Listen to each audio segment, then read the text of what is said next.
Perkenalkan, nama saya Abdul Aziz, calon guru penggerak angkatan 8 dari SD Negeri Darmreja 01, Kecamatan Balupulang, Kabupaten Tegal, akan melaksanakan kegiatan wawancara dengan Bapak Kepala SD Negeri Darmreja 01, Bapak Muhammad Rahman SPDIT, untuk memenuhi tugas demonstrasi kontekstual modul 3.1.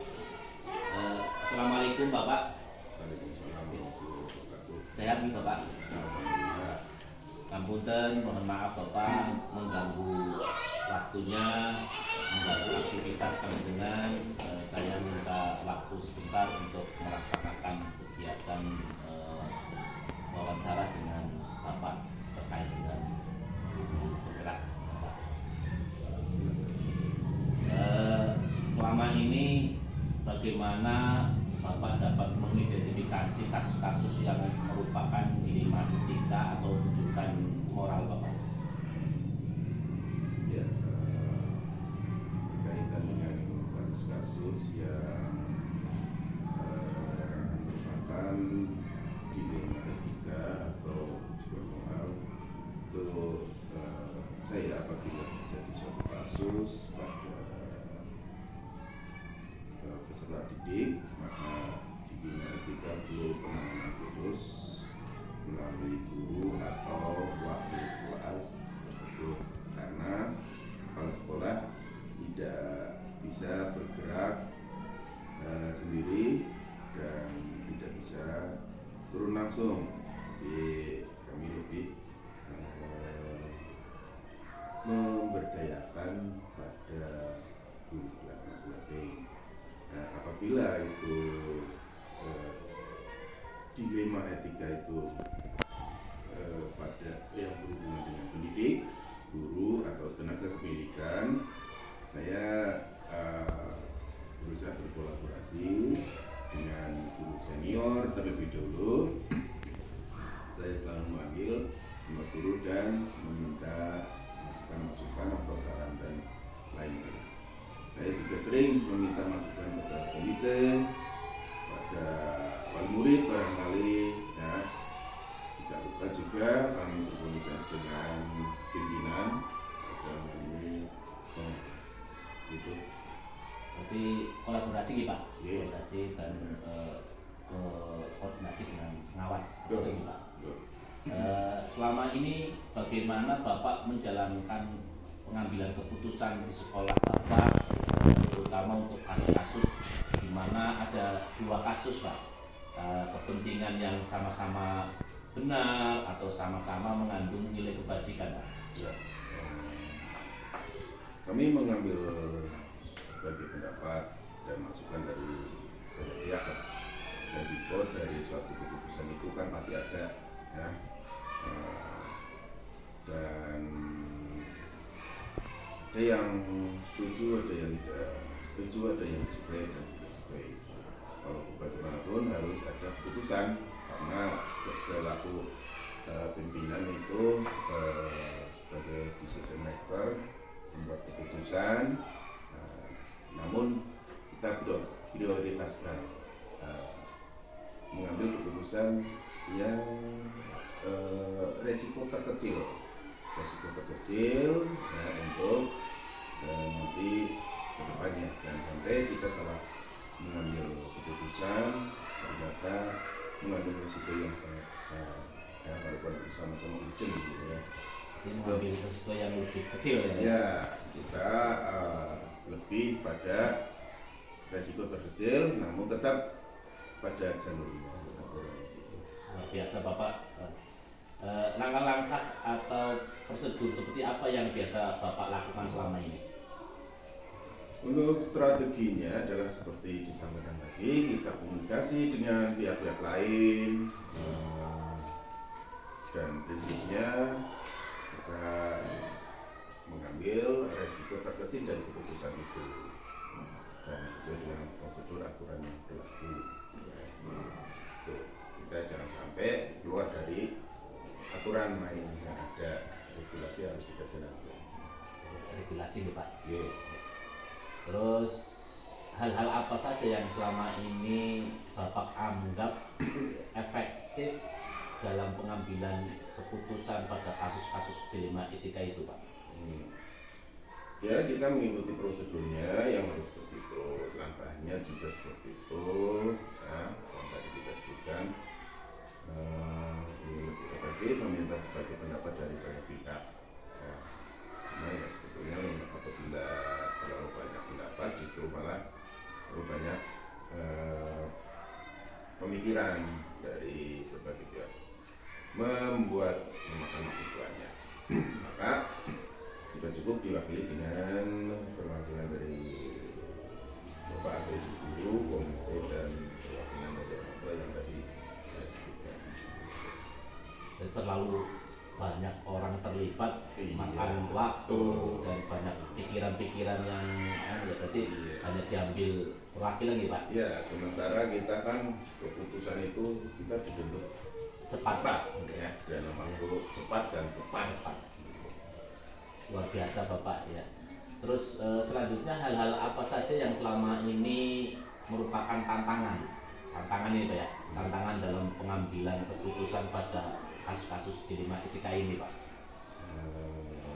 Tantangannya ya sebenarnya banyak ya dalam pengambilan keputusan itu ya.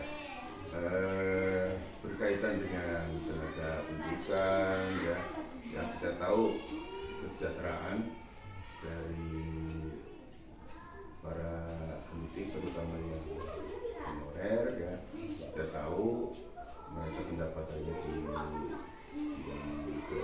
UMR dibandingkan dengan guru-guru yang ada di Indonesia dan sebagainya, yang mereka sudah di atas mereka. Ini di situ juga seorang kepala sekolah harus bisa mengambil suatu keputusan yang tepat untuk terutama untuk kesejahteraan dari para pendidik.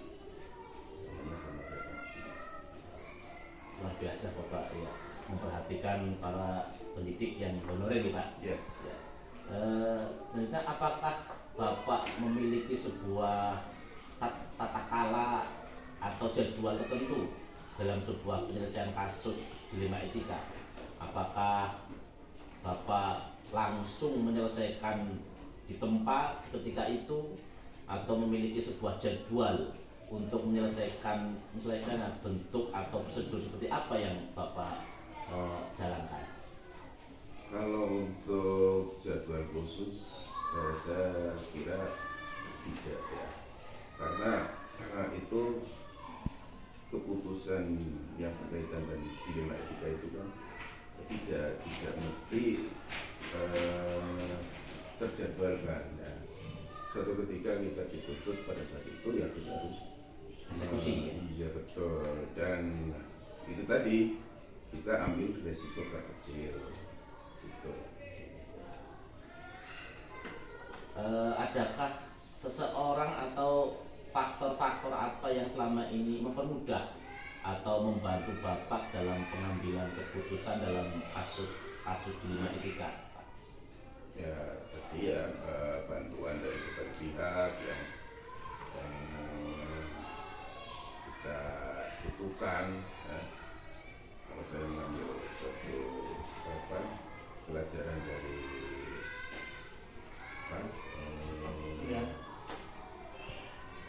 Rasul ya, bagaimana beliau selalu dihadapkan pada masalah, dan saya terinspirasi dengan beliau ya, yang banyak juga sedih seperti itu.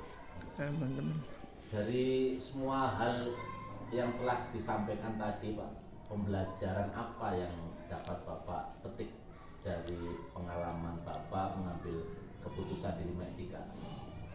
Ya, selaku pimpinan tentunya setiap saat kita mengambil keputusan yang tepat ya, banyak pelajaran dari pengalaman yang saya dapatkan, sehingga jangan sampai suatu kejadian terjadi kembali. Kita boleh sekali mengambil teori namun kita tidak bisa berkata suatu kejadian. Nah, kalau teori kami berbeda dengan praktek di lapangan. Itu pengalaman-pengalaman sebagai seorang pimpinan tentunya banyaklah yang kita alami di dalam dunia kerja.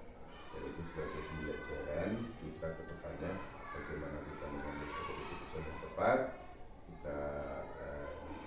Kita sudah ada pengalaman.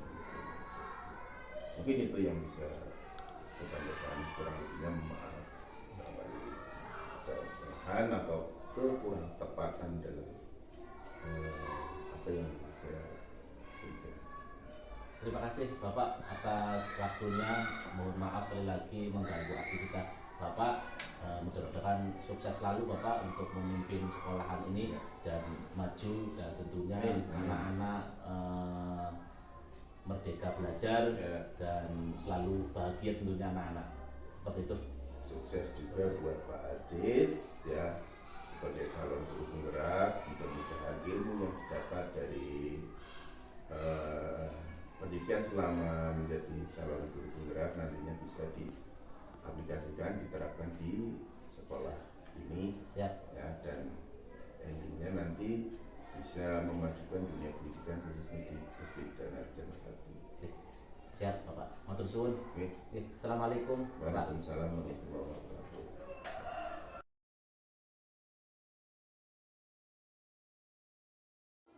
Perkenalkan, nama saya Abdul Aziz, calon guru penggerak angkatan 8 dari SD Negeri Danerja 01, akan melaksanakan kegiatan wawancara dengan Bapak Kepala SD Negeri Tembongwah 02 dengan Bapak Warnoto SPD untuk memenuhi tugas demonstrasi kontekstual modul 3.1. Langsung saja Bapak. Assalamualaikum Bapak.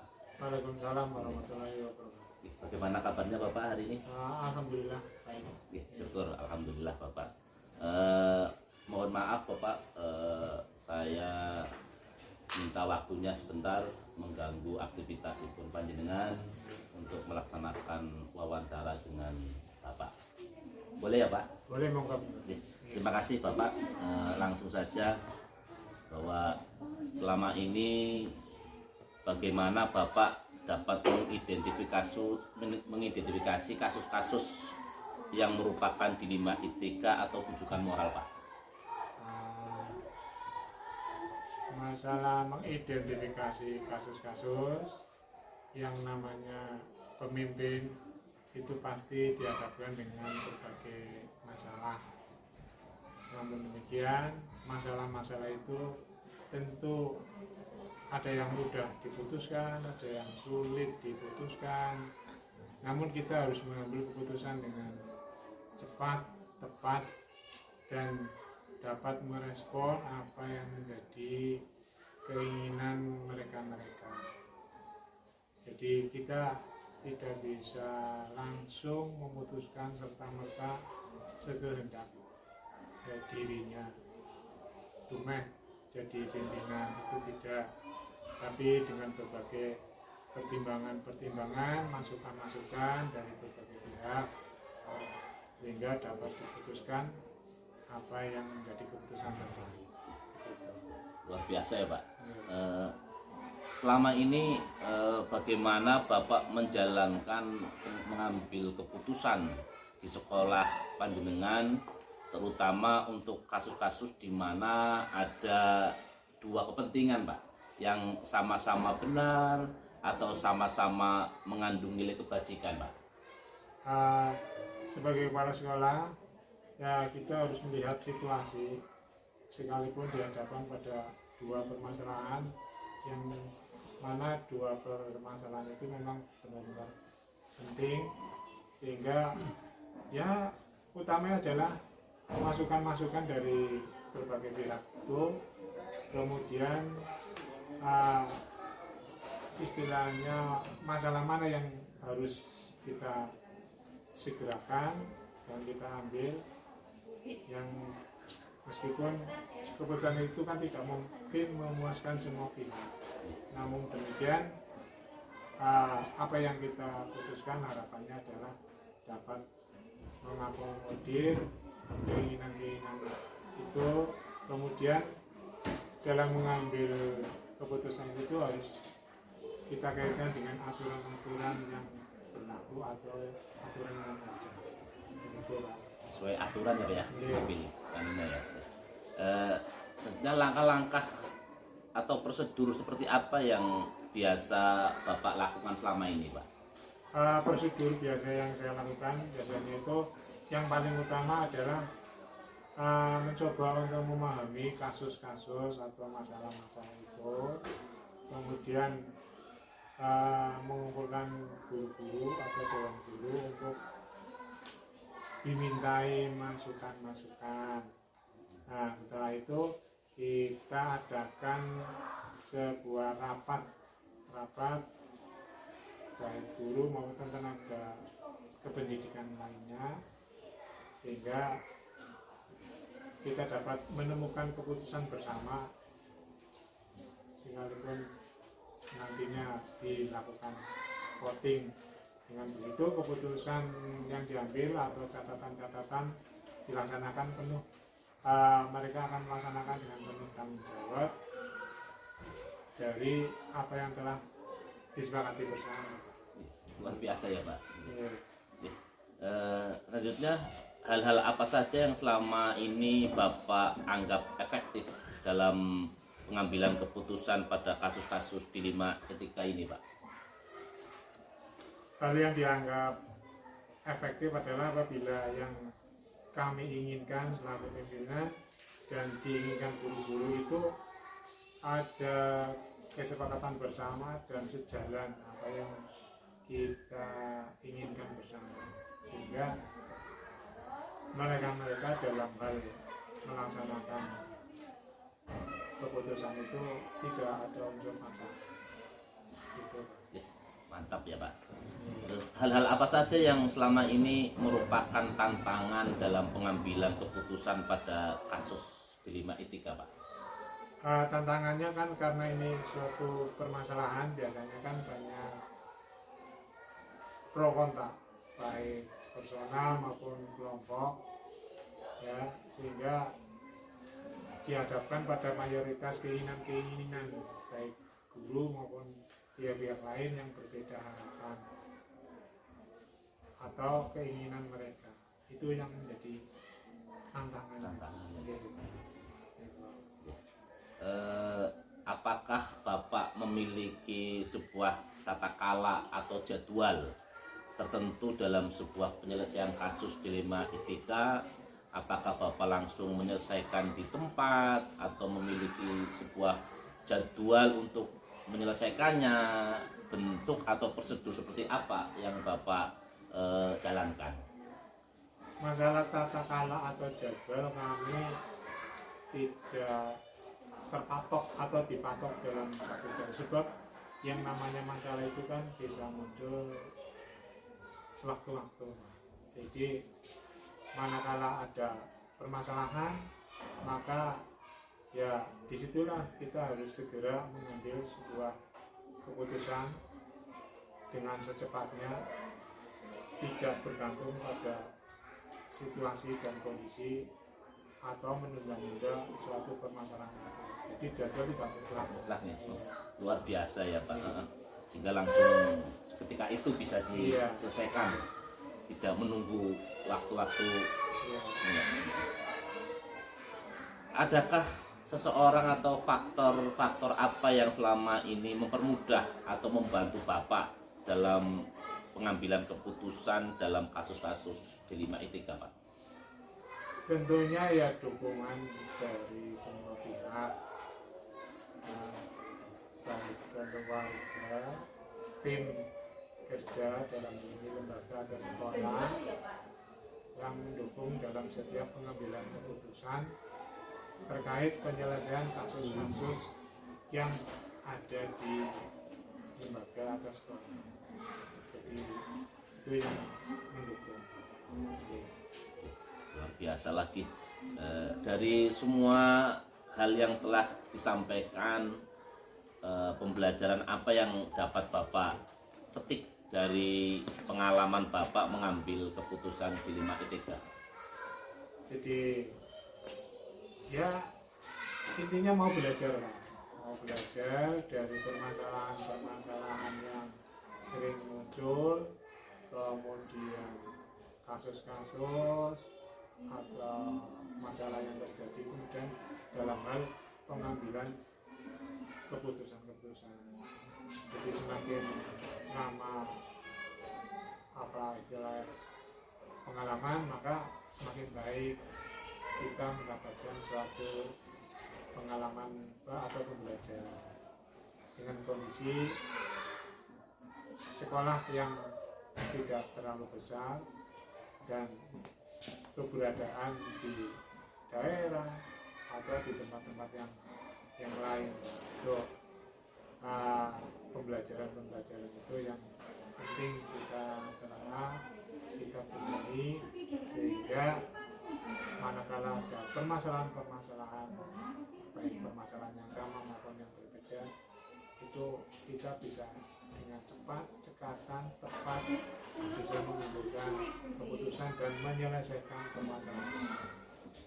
Luar biasa Bapak, selaku pimpinan sudah bisa menyelesaikan dengan luar biasa. Terima kasih Bapak atas waktunya, dan tentunya saya mohon maaf barangkali mengganggu aktivitas Bapak. Ya, tidak Pak. Assalamualaikum. Waalaikumsalam warahmatullahi wabarakatuh.